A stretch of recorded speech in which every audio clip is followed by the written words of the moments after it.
W jaki sposób położyć powłokę ochronną Cobra, nie mając kompresora, nie mając pistoletu lakierniczego? Mamy na to rozwiązanie, nasz najnowszy produkt Cobra Spray 2K DTM. Dwukomponentowa powłoka, która nie wymaga żadnego dodatkowego osprzętu. Za moment pokażemy Wam, jak to działa. Przygotowanie Cobry do pracy jest banalnie proste. Wstrząsamy puszką przez 2 minuty. Po wstępnym wymieszaniu uwalniamy utwardzacz. W tym celu wyjmujemy specjalną nasadkę z kapsla i odwracamy puszkę do góry nogami. Specjalny element nakładamy na utwardzacz i uwalniamy go poprzez wciśnięcie. Kiedy wiemy, że utwardzacz został dobrze uwolniony, wystarczy po kilku sekundach wcisnąć ponownie czerwony element i zobaczyć, czy sprężynuje.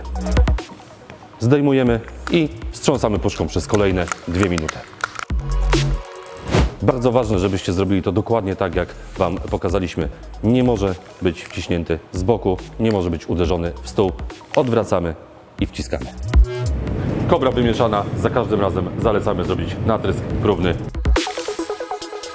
Ten element został wcześniej przygotowany, przeszlifowany, odtłuszczony. Jak widzicie, jest przeszlifowany do gołego metalu, ale Cobra to produkt bezpośrednio na metal, w związku z tym nie musicie już podkładować.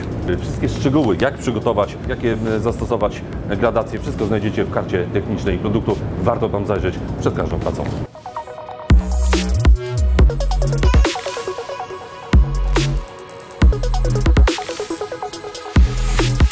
Natryskujemy z odległości około 50 cm. Teraz 15-20 minut przerwy w 20 stopniach i możemy nakładać drugą warstwę. Ważne, czyścimy dyszę, odwracając puszkę i trzymamy 5 sekund.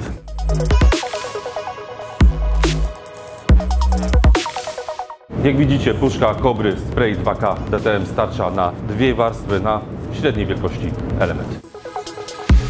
Już po 90 minutach schnięcia w temperaturze około 20 stopni uzyskujemy suchość dotykową. Po 3 dniach twardość użytkową, a po tygodniu twardość całkowitą. Nie masz kompresora, nie masz pistoletu lakierniczego, nie ma problemu. Cobra Spray 2K DTM to jest rozwiązanie właśnie dla Ciebie.